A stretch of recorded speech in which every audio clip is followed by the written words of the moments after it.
Менің атым Арай.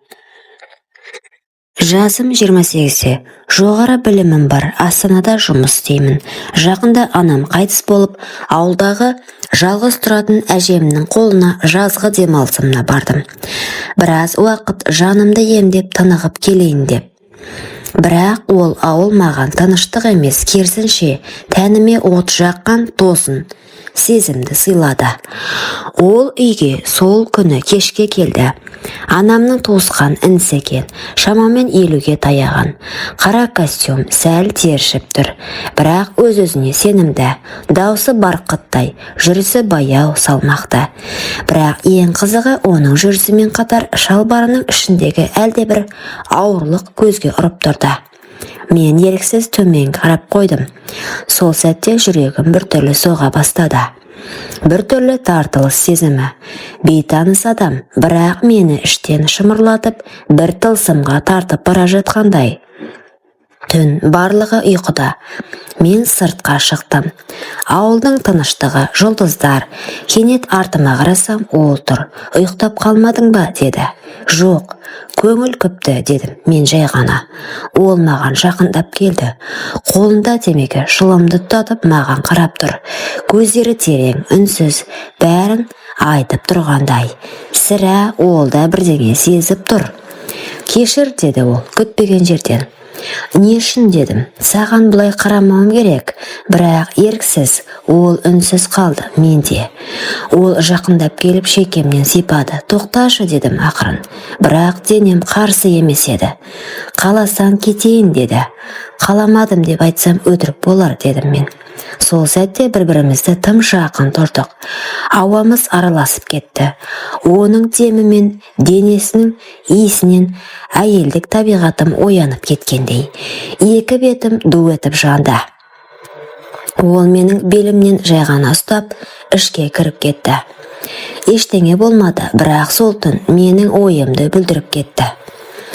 Келесі күні бәрі бұрынғыша сияқты еді, бірақ мен емес. Түнгі үнсіз жақындық, оның белімнен ұстап көзіме тік қарағаны бәрі әлі де жанымда тұрғандай. Таңғы ас үстінде өзімді сабырлы ұстауға тырыстым, бірақ мен оның көзінен түнімен ұйықтамаған, іште буырқанған бір күйді көріп отырдым. Қант салайын ба шайыңа, дедім. 2 шай қасық, деді ол көзін тайдырмастан. Мен кесеге еңкейіп қан салып жатқанда, оның көзі менің арқамнан төмен сырғып беліме, одан ары тағы да сол жерге, тура сол түнгі ойларымыз ұласқан тұсқа түскенін сезіп тұрдым. Арай, деді кенет. Иә, сен қазір кетсең мен өкініп қаламын, бірақ қалсаң бұл ауыл сені кешірмейді. Мен кешірім үшін емес, шындық үшін өмір сүргім келеді, дедім жай ғана. Сөйтіп, орнымнан тұрдым да сыртқа беттедім. Бірақ ол менің соңымнан ерді. Кешке қарай бақшада жалғыз жүргенмін. Ол артыма келіп үнсіз тұрды. Бүгін сені түсімде көрдім, деді. Қандай түс? Сен мені сүйіп тұрсың, бірақ мен саған тиіспей тұрмын. Сонда сен жылап жібердің, неге мені қаламайсың деп. Ол жақындады, мен қозғалған жоқпын. Себебі қаламағаным емес, күткенім еді. Ол қолын мойныма қойып, бетіме еңкейе түсті. Тынысы маған тиді. Мен көп дүниені бастан өткірдім, Арай. Бірақ дәл сен сияқты мені іштен қопарған әйел болмапты, деді. Сол сәтте менің жүрегімде тәнімді оны қалағанын мойындады.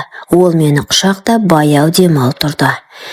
Жейдемнің түймесін ашпады, киімімді шешпеді, бірақ жылы алақаны белімде қозғала бастағанда ішімде тоқтаусыз толқын жүріп өткендей болды. Мынау, деді ол сәл шегініп. Не? Қарай көр, сенің құшағыңда менің тыпыршып тұр ғой, деді. Ол күліп айтты, бірақ менің ұялдым. Керісінше қызара отырып, қолымды оның белінен төмен сырғыттым. Терең тыныс алды. Ойнама, деді. Жоқ, бұл ойын емес, дедім мен. Сол сәтте екі адам емес, екі жалындаған мұң, екі жанашыр тән үнсіз ұғысты. Күннің қызғылт шапағында ол мені ақырын жерге отырғызып, үстіме өзінің күртешесін жауып қасымда жатты. Ол кеште бәрі тыныш еді. Ауыл үйі тып-тыныш, тек жүректің дүрсілі ғана айқайлап тұрғандай. Әжем ерте жатып қалған, ал мен өз бөлмемде, бірақ ұйықтар түрім жоқ. Телефонды шұқылап, өзімді алдағансып жатқанмен санам сол бір еркекті армандап жатты. Төменгі бөлмеден оның жүріп келген дыбысы естілді. Суды ішіп тұрған болар.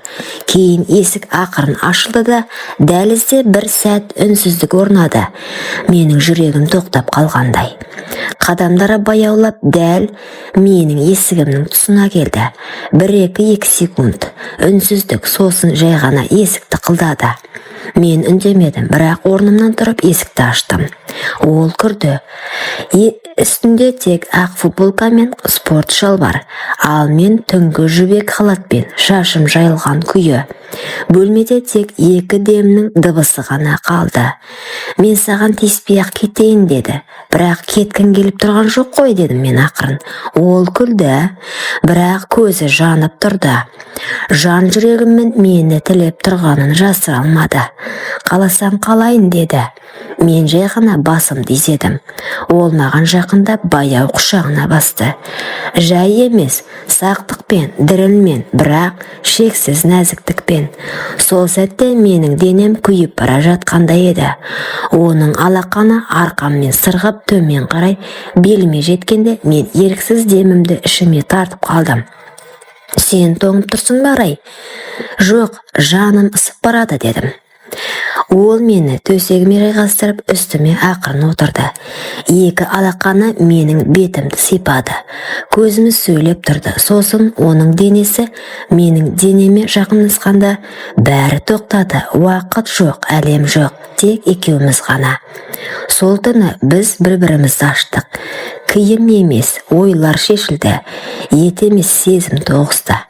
Оның демі мойнымнан шарлап, қолы менің сыздаған тұстарымды сипалай өтсе, мен де қарап тұрмадым. Қолым оның ішінен сырғып, баяу төмен қарай созылды. Тоқта, деді бір сәт. Неге? Өзің дайынсың ба? Сол сәт дүние біз үшін қайта басталды. Таңға дейін бәрі үнсіз болды. Бірақ үнсіздіктің ішінде аңырсыған дем, жанды шымырлатқан ыстық тиюлер, және ең соңында жастыққа аққан көз жасы да болды. Ол мені құшағына алып жатты. Қайтам, деді сыбырлап. Қайда? Ертең ауылға кетемін. Бұл арман болып қалуы тиіс. Мен үнсіз ғана оның дәу самайын ақырын ұстадым. Бұл қоштасу еді. Бірақ менің тәнім де, жаным да оны ешқашан босатпайтынын енді білдім. Таң. Күн әлі шықпаған, бірақ мен ұйықтамағанмын. Төсекте шалқамнан жаттым. Кеудемде бос кеңістік, жанымда иісі ғана қалған дене. Ол түнгі 5-те кететінін айтқан, ешкімге айтпай тым-тырыс сезім сияқты. Тек есіктің жабылғанын естідім. Бітті. Орнымнан тұрып терезеге бардым. Шашым тарқатылған, денем әлі де кешегі түннің ыстық демін сағынып тұр. Көше іші қараңғы, бірақ алыс көліктің шамы бір сәт жарқ ете түсті. Ол еді, кетіп бара жатыр. Сол дәу самай, сол иіс, сол ыстық алақан енді тек естелікте қалды. Арада 3 ай өтті, қалаға оралдым. Жұмысқа кірістім. Сырт көзге күліп жүрген адамдаймын, бірақ ішкі әлемімде сол бір дәу сағыныш күнде тамырымды қырқып тұратын. Ол кеткеннен бері ешбір еркекке ішім жыламайды. 1-2 адаммен сөйлесіп көрдім, тіпті иістері де жат, демдері де суық. Мен ұмытпадым, тәнімде, иісімде, оның иісін, демін, салмағын, баяу қозғалған сәтін күні бүгінге дейін сақтап жүрмін. Күндер жылжыды, тән ұмытты, жан жоқ. Ол түндер мен сол еркектің өткенің көлеңкесінде қалды. Сол сәтті қызуын сағынсам да жүрегім өзге жылуды іздей бастады. Бір күні жұмысқа асығып бара жатып, автобуста бір жігітпен қатар отырдым. Тым қарапайым, үстінде ескірген көк жейде. Алайда көзінде тыныштық бар. «Кешіріңіз, мына аялдамадан түсесіз бе?» деді. «Иә, түсемін. Онда мен де». «Қап, жаяу жүретін болдық қой екеуміз» деп күлдім. Бұлай басталды бәрі. Ол мені шақырған жоқ, құшақтамады, тек тыңдады. Тек жанымдағы ауыр жүкті үнсіз бөлісті. Апта сайынғы кездесулер әдетке айналды. Енді мені құмарлық емес, сенім баурап алды. Бір күні ол қолымнан ұстап тұрып, мен сені тәніммен емес, тағдырыммен жақсы көргім келеді» деді. Сол сәтте мен көзімнен жас шығып, жай ғана «Мен дайынмын, өзімді енді ғана тауып жатырмын» дедім. Бүгінде мен анамын, иә, біреудің жарымын. Бір кездері тән қызығына алданғаныма ұяламын. Бірақ мен сол арқылы өзімнің шын әйелдік болмысымды таныдым. Жан рахаты тән ләззатына емес, түсінік пен құрметке негізделеді екен. Бүгінде менің күйеуім дәл сол қарапайым жігіт. Ол жатын бөлмеде керемет болмағанымен, бірақ махаббаты алыптай. Әжем маған соңғы рет алақанын жайып ақ батасын беріп еді.